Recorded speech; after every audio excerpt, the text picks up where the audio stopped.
En el nombre del Padre, del Hijo y del Espíritu Santo. Amén. A veces quizás han escuchado una frase de esta manera: el pecado de los justos. Y parece una cosa contradictoria, pero a lo que se refiere es a esto. Igual que cuenta el Señor en el Evangelio, que vinieron a decirle, ¿no?, de ciertos accidentes que pasaron. Muerte de unos galileos mientras estaban ofreciendo el sacrificio, quiere decir, le estaban ofreciendo a Dios un sacrificio. Pero los judíos, por ejemplo, pensaban que los galileos, vamos a usar una palabra en español, eran gentuza, era gente baja, no eran como ellos eran de mucha categoría. Los galileos, un poco de gentuza, chusma, ¿no? Esa palabra la entendemos mejor. Entonces están haciendo la comparación y dice, mire, le están diciendo a nuestro Señor, han matado a estos, pero eran galileos, ¿no? Y entonces nuestro Señor también les dice, para que se den cuenta de cómo están reaccionando, una torre. Y eso sí eran gente de Jerusalén, gente que iba al templo, etc. Entonces dice, pero la torre le cayó encima a ellos también, ¿eh? O sea, ellos primero dan un ejemplo de gentuza, y nuestro Señor le da un ejemplo de ellos mismos. Y entonces dice que no se pueden creer por encima de los demás que denominan pecadores. Y entonces hay una cosa que se le ha dicho, el pecado de los justos. ¿Los justos quiénes son? Los que están tratando de vivir una vida siguiendo los mandamientos, haciendo lo que Dios pide. Entonces hay personas que cuando se embarcan en esa vida se creen superior a los demás. Y con ese pecado hay que tener mucho cuidado, porque eso es el orgullo también. Y por ejemplo, gente que va a misa con frecuencia, o gente que practica la religión, puede caer también en ese pecado, en creerse mejor y superior. Y nuestro Señor nos está diciendo en el Evangelio mucho cuidado con eso. Y las otras dos lecturas también, San Pablo, por ejemplo, en la segunda. No ser orgullosos, no creernos mejores. En la vida espiritual, una persona que está tratando de vivir de acuerdo a Dios, de acuerdo a lo que Dios pide, son muy pocos los que se convierten inmediatamente. La palabra conversión, cuando vas a sus raíces, ¿qué quiere decir? Darte la vuelta por completo. Suponte que estás mirando al sur, te vas a dar la vuelta mirando al norte. Estás mirando al este, te vas a dar la vuelta mirando al oeste. Cambio completo de dirección. Y entre los santos se encuentran vidas sinceramente ejemplares, porque no crean ustedes que los santos siempre nacieron santos. Hemos tenido de todo tipo de santos en la Iglesia. Ha habido gente que desde niños se han conservado fieles a Dios, pero también ha habido hombres y mujeres que no han vivido vidas muy, vamos a decir, muy virtuosas. Acuérdate de Santa María Magdalena, una mujer que se daba al pecado y se convirtió. San Ignacio de Loyola era un soldado y porque se dañó una rodilla, una pierna en batalla, tuvo que pasar mucho tiempo en la cama y entonces para entretenerse leyó libros y le afectó mucho la vida de San Francisco de Asís. Y entonces dijo, si San Francisco de Asís fue de esta manera y era un hombre, yo puedo cambiar y yo puedo dar vuelta a mi vida. Le costó, porque una conversión de verdad no es a la ligera. Una conversión a la verdad No es hoy decir, ah, sí, ya voy a ser bueno, y ya mañana y pasado y sin una semana y un mes después eres bueno. Hay caídas. Y uno tiene que tener una valentía grande para mantenerse en la gracia de Dios y cooperar con Dios. Entonces se nos está diciendo, porque estamos en tiempo de Cuaresma, que es tiempo de conversión. Cuando uno se mira a sí mismo y se examina, todos nosotros vamos a encontrarnos con cosas no muy buenas. Todos tenemos nuestras caídas, todos tenemos nuestros pecados, y muchas veces nos gustan. Por eso los cometemos una y otra vez, porque nos gusta el pecado. Y salir de eso, dejarlo atrás, es doloroso.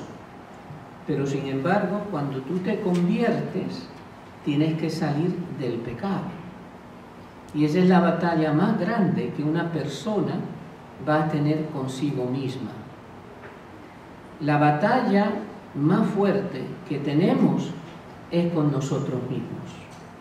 Algunas veces tú dices, bueno, mi hijo, mi hija, mira todo lo que tengo que luchar por ellos, y a lo mejor los hijos después también se quejan de los padres enfermos y dicen, qué lucha, qué batalla es esta que tengo. Pero la peor batalla que hay no es con otro, es con uno mismo. Es cómo cambiar y mantenerte en el cambio, no echar para atrás otra vez. Nosotros tenemos ciertas ventajas en la religión que Dios mismo nos ha dado. La primera, en la primera lectura, se acerca Moisés a Dios. Dios se les revela en la zarza ardiente. No es que Moisés se acercó él primero, Dios se le acerca a Moisés. Es como funciona Dios. No somos nosotros los que damos el primer paso. Dios lo da, acercándose a nosotros. La religión es la revelación de Dios a los hombres, a la humanidad. Entonces, en esa revelación, por ejemplo, Dios se da a conocer. ¿Y qué le dice a Moisés? En la conversación, le da su nombre. Un nombre que es tan sagrado que hasta hoy en día el pueblo judío no pronuncia el nombre, y nosotros pecamos de pronunciarlo en vano. Pero el pueblo judío nunca dice Yahvé. Es más, cuando se escribe el nombre no hay vocales, no se puede pronunciar, solamente hay unas letras, pero no se pronuncia porque es un nombre sagrado. ¿Qué quiere decir? Pues lo que dijo en la primera lectura que escuchamos. Yahvé quiere decir, yo soy quien soy. Y esa es la autodenominación de Dios. Yo soy quien soy. Si tú prestas atención a eso, Dios no necesita de nadie, pero sin embargo comparte su vida. Pero yo soy quien soy, no necesito de nadie. Entonces, eso es una revelación de Dios a través de Moisés. Y es una ventaja, porque le dice Moisés, ¿y quién digo que me manda? ¿Cuál es tu nombre? No conocemos. Yo soy quien soy. Y nunca se pronuncia el nombre. Los que practican la religión judía hoy en día, por ejemplo, pueden decir el Señor, Dios, pero no van a decir el nombre sagrado, porque sagrado quiere decir no pronunciarlo. Muchas veces se ponen unos gorritos en la cabeza porque tienen que tener la cabeza cubierta en el sentido de tener humildad, humillación ante Dios, y no pronunciar ni el nombre. Es una señal de reverencia hacia Dios, de humildad hacia Dios, ¿no? Ojalá que nosotros fuéramos de esa manera, Hoy se está viendo, y no es nada, o sea, que sea de vez en cuando, ¿no? Hoy se está viendo que, por ejemplo, la gente entra a la iglesia, sobre todo cuando llega el verano, entra a la iglesia que si tiene sombreros, a los jóvenes y a los señores hay que decirle, por favor, quítatelo. Porque para nosotros es todo lo contrario, para el católico. Delante de Dios, el hombre no se pone nada en la cabeza. Padre, ¿pero por qué tiene usted puesto eso? Vamos a decir que es un sombrero religioso, el bonete. Y el bonete también tiene su manera de llevarse, ¿no? Se tiene que quitar, por ejemplo, cuando estás de pie. Estás en el altar celebrando la Santa Misa, en la consagración, nadie tiene nada en la cabeza. Ante Dios estamos descubiertos, queriendo decir, somos pecadores, lo admitimos, no nos podemos esconder de Dios. Para los judíos usan esa cosita redonda que se parece, los obispos la usan también, pero de diferentes colores, si eres obispo, si eres cardenal es rojo, cosas así, el Papa es blanco. Ellos la mantienen, pero la mayoría, en todos los países, cuando entran a misa, se les dice a los señores, delante de Dios, cabeza sin nada. A la señora, sin embargo, y ha sido desde los comienzos con San Pablo, se les ha dicho, el pelo de la mujer es una cosa atractiva para el hombre, es parte de ser bonita, es parte del atractivo que puede tener una mujer, un hombre hacia una mujer. Entonces se ha pedido que se pongan una mantilla, una sevillana, como le quieras llamar, un velo. Y es para poder mantener su belleza en el templo, no es para que sea admirada. Su belleza en el templo se recata, es una señal de modestia para Dios nada más, pero no para los demás. Entonces, todas estas costumbres que ha tenido la Iglesia y tiene la Iglesia, tienen su razón de ser. Nunca se le hubiera hubiera imaginado un judío entrar en un templo en Jerusalén o en una sinagoga vestido con poca ropa, ni hombre ni mujer. Siempre era recatado, modesto, como señal de mi aceptación de que Dios se revela a través de la Sagrada Escritura y con nosotros no solamente la Sagrada Escritura, sino en los signos de pan y vino, sacramentalmente se hace presente. Entonces, para yo estar frente a Dios, yo tengo que estar consciente que tengo que estar adecuadamente. Diferente si es una persona, por ejemplo, tan pobre que puede ser un pordiosero, pero quiere entrar a la iglesia. Pero para los demás no hay excusa. Porque todo lo bueno que tú tienes y yo tengo, me lo ha dado Dios. Y justo es que cuando yo venga a la presencia de Dios, yo me vista adecuadamente por la bondad y la compasión que Él ha tenido de mí. Entonces el pecado de los justos es creerse mejor que los demás y creerse muchas veces estar a la altura de Dios. Ya yo he mejorado tanto, ya yo no peco tanto, que entonces ya yo estoy bien encaminado hacia Dios. Eso se tiene que evitar. Y nuestro Señor también lo enseña en el Evangelio, con la higuera. Si el árbol no ha dado fruto, ¿qué es lo que quiere hacer él con la higuera? Cortarla. Y el que atiende la higuera le dice, déjeme un año más, abonarla, prepararla, a ver si da fruto. Si no da fruto, córtela. Y muchas veces en la vida de nosotros sucede algo similar.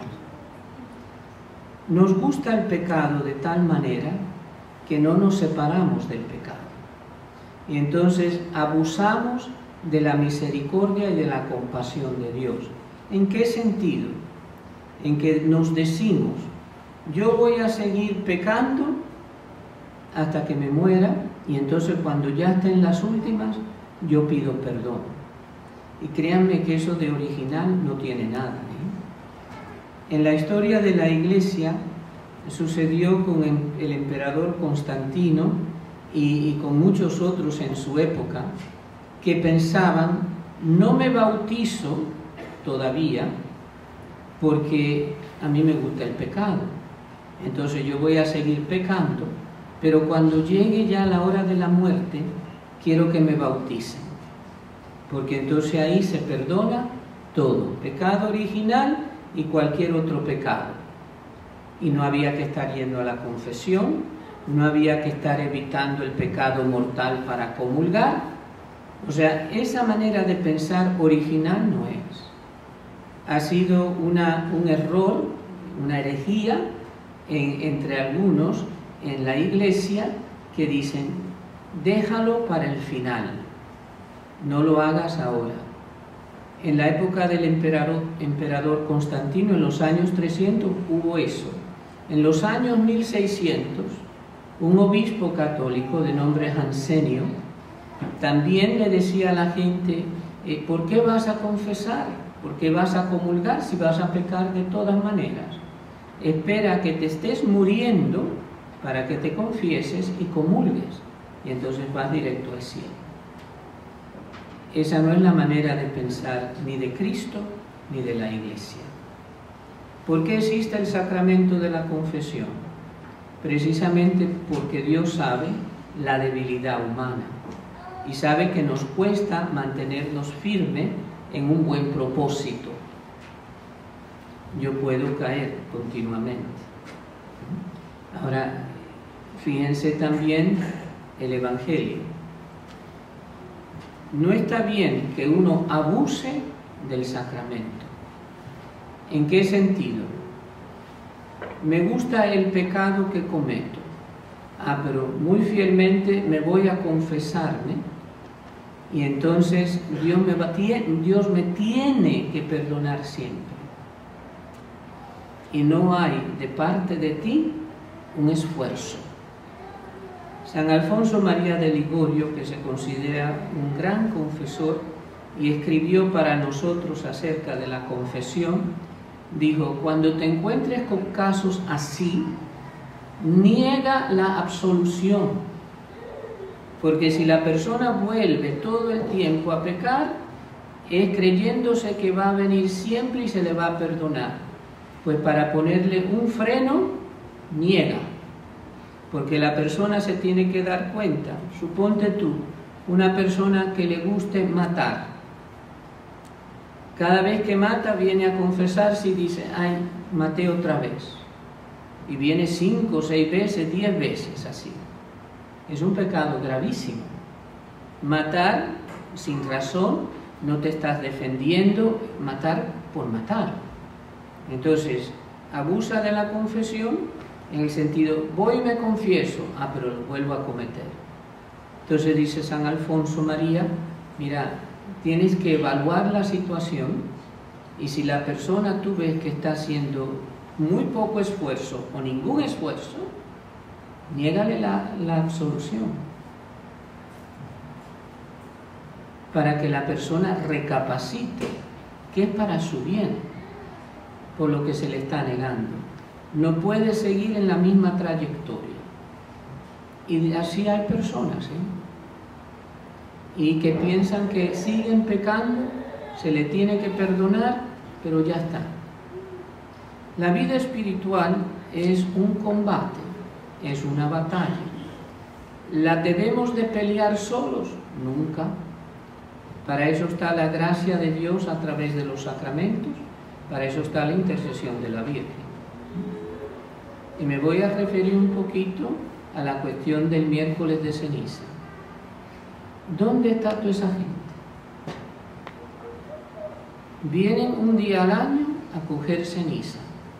¿Tú crees que la ceniza es mágica? No lo es. La ceniza funciona si haces ayuno, si haces penitencia, si haces oración y si da limosna. El habértela puesto en la frente, sin esas tres cosas, no significa nada. Por eso siguen sin venir, porque no han entendido ni papas. O el domingo de Ramos. Vamos a la iglesia a buscar ramos. El ramo que va a ser por ti. Viniste a buscar un ramo, pero ¿dónde está la vivencia de la fe? ¿Dónde se practica? ¿Cómo se practica? El ramo en sí es un gesto recordando la entrada de Cristo en Jerusalén. Y es un gesto, vamos a verlo, la misma gente que los recibió cantando Hosana y batiendo las palmas delante de él, a los pocos días estaba diciendo, mátenlo con Poncio Pilato. Lo mismo. Así que no hubo una conversión, nada. El llevar las palmas a casa, bueno, un sacramental, tener en casa muy bonito, pero tiene que ir acompañado de la vivencia de la fe. O sea, misa, confesión, devoción a la Virgen, devoción eucarística, amor a la Eucaristía, todas esas cosas. Y muchos de los que no practican usan la excusa de decir, es que los que van a la iglesia son unos hipócritas. ¿Y ellos cómo son? Dicen, los que van a la iglesia son hipócritas. ¿Y ellos son perfectos? ¿Ellos han dejado de pecar? ¿Que pueden juzgar también a los demás? No creo. Nadie lo cree. Pero si Dios quiere tu conversión, es por tu bien. Y para que cambies. Y para que cambies, pero de verdad. Entonces, eso hay que pedirlo continuamente. Hoy es la fiesta de San José, 19 de marzo, y hemos celebrado su misa muy solemne aquí en la mañana. Y hemos recordado que José es un hombre de vida interior. José en la Sagrada Escritura, a diferencia, por ejemplo, de la Virgen que dijo sí y que dijo unas palabras, José nunca habló. Ahora, las obras que hace José sin hablar demuestran el amor de José, muy grande. Cada vez que Dios le habla, José positivamente responde. Cásate con la Virgen, con María, no tienes nada que temer porque el niño es engendrado por el Espíritu Santo. Se casó. Coge al niño y a su madre y huye a Egipto porque lo quieren matar. Huyó a Egipto. O sea, escucha y actúa. Pero no es una persona de doble cara. No dijo una palabra. Su grandeza está en el actuar, en el obrar, que siempre obró como Dios le pidió. Y también en su vida interior, para que el Hijo de Dios, que es Jesús, lo llamara Padre aquí en la tierra, tiene que haber sido porque José era un hombre, vamos a decir, excepcional. José no podía ser cualquier hombre que llega a la casa borracho, que llega a la casa dando golpe a diestra y siniestra, que llega a la casa maldiciendo. No, el padre adoptivo no podría ser así. El padre adoptivo tenía que ser una reflexión, un reflejo del eterno Padre. Y se escogió a José. Y José tuvo que guardar y respetar la virginidad de María. Tuvo que proteger a Dios hecho hombre, Jesús. no es cualquier cosa. Jesús también tuvo que conocer los misterios de Dios. Por ejemplo, todo lo que sucedió en la encarnación, cuando nuestro Señor se hizo hombre. Ese es el misterio de la encarnación, que se celebrará el próximo viernes. Hay 2 días en la Cuaresma, 19 de marzo y 25 de marzo, que se llaman solemnidades, y quiere decir que son días de fiestas. Para los que están guardando ayunos, mortificaciones, estos días no se hacen. Son días de comer bien y de levantar toda mortificación. Si viene alguno y dice, ay no padre, pero es que yo no quiero interrumpir mi mortificación, hipócrita. La Iglesia enseña y ha enseñado siempre que las fiestas, cuando son fiestas, se celebran. Y tú no vas a ser mejor por guardar el ayuno o la mortificación en esos 2 días que el resto de la Iglesia. El pecado de los justos, que se creen mejores. Por eso, yo comí muy a gusto hoy y voy a comer muy a gusto después de misa, porque es solemnidad. Y el viernes que viene, el 25 de marzo, es viernes.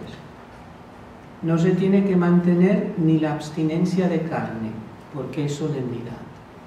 Para que uno se dé cuenta de cómo se practica en la Iglesia los eventos en la vida del Señor o en la vida de su madre. Y que uno tiene que saber aprovechar también mortificación y penitencia, oración y limosna. Sí, es el tiempo de Cuaresma, pero aún en este tiempo de Cuaresma se hace, como dirían en inglés ahora, en el Spanish English, se dice, hacemos un break, ¿no? Tomamos un descanso. Pero fíjense que se nos está enseñando con toda claridad. ¿Tiene que haber conversión en nuestras vidas? Sí.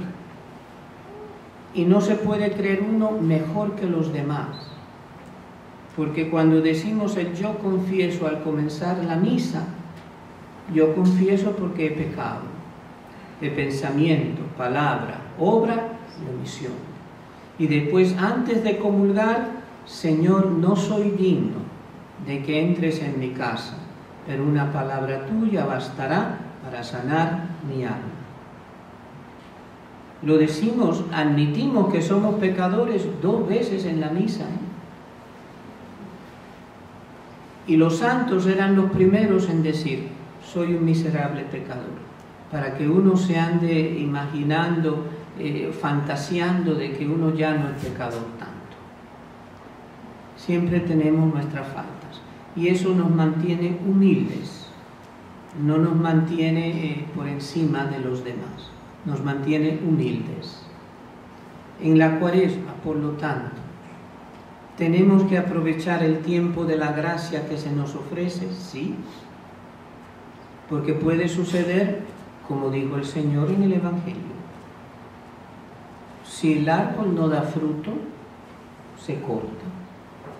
Hemos cantado en el Salmo, el Señor es compasivo, ¿no? Y misericordioso. Ahora, abusar también de la compasión y la misericordia. Amo el pecado, lo sigo cometiendo, lo sigo cometiendo, lo sigo cometiendo. Eso es un pecado contra el Espíritu Santo. Hay 2 maneras de pecar contra el Espíritu Santo. Una es, yo confío tanto que Dios me tiene que perdonar, que sigo cometiendo pecado porque Dios me tiene que perdonar. Eso es un abuso. Y el otro es que he cometido tantos pecados y tan grandes que Dios nunca me va a perdonar. Esos son los 2 pecados que la gente muchas veces cae en ellos contra el Espíritu Santo. Una, Dios no me puede perdonar, o Dios me tiene que perdonar aunque yo peque todo lo que quiero pecar. Son abusos de la gracia. Entonces voy a seguir pecando porque Dios me tiene que perdonar. o yo he cometido tanto pecado que ya no me va a perdonar. Dios puede, si hay arrepentimiento sincero, si uno coopera con su gracia. Y por eso en el tiempo de la Cuaresma tratamos de tomar más en serio la conversión de vida. En algunos monasterios, cuando entra, por ejemplo, los benedictinos, cuando entran en sus monasterios, uno de los votos que tienen que hacer es la conversión de costumbres. O sea, que si hacen cosas de una manera, ahora tienen que hacerlas de otra que complace a Dios. Y cuando hacen sus votos, están delante del altar, alzan sus manos y después se la ponen sobre el pecho de esta manera y se hincan, postrándose delante del altar. Y dicen la palabra Sucipe, acéptame, Señor, que yo quiero convertirme. Acéptame, que yo quiero la conversión en mi vida. Ojalá que nosotros, sin ser benedictinos, sin ser monjes y monjas de benedictinas, podamos tener esa conversión, de saber que tenemos que cambiar, que algunas veces nuestras costumbres no son las mejores. ¿Y es una batalla? Pues claro que sí, es una batalla. ¿Estamos solos? Nunca. Para eso están los sacramentos, para eso está la intercesión de la Virgen, la intercesión de San José. El Padre de Cristo aquí en la tierra. Imagínate, Jesús en el cielo le decía a su Padre, Padre. Y aquí en la tierra le decía a San José, Padre. El origen de toda paternidad en el mundo es Dios Padre. La Iglesia nunca ha prohibido que a los papás de familia se les diga Padre, ni que a los sacerdotes se les llame Padre.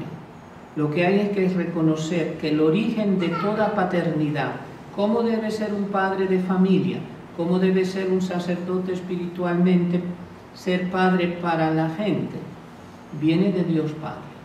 El origen de toda paternidad viene de Dios Padre, de ningún otro sitio. Entonces encomendémonos a Dios Padre, encomendémonos también a San José en esta fiesta. En algunos países el 19 de marzo es la fiesta, es el Día de los Padres. Algunos países todavía mantienen esto, que han sido muy católicos. 19 de marzo es el Día de los Padres, porque el mejor padre, humanamente hablando, ha sido San José. Mejor esposo, mejor padre. Encomendémonos a Él y pidámosle que interceda por nosotros en el camino de la conversión, para que esta Cuaresma sea muy buena, muy útil, muy de Dios y de beneficio para nosotros. En nombre del Padre, del Hijo y del Espíritu Santo. Amén.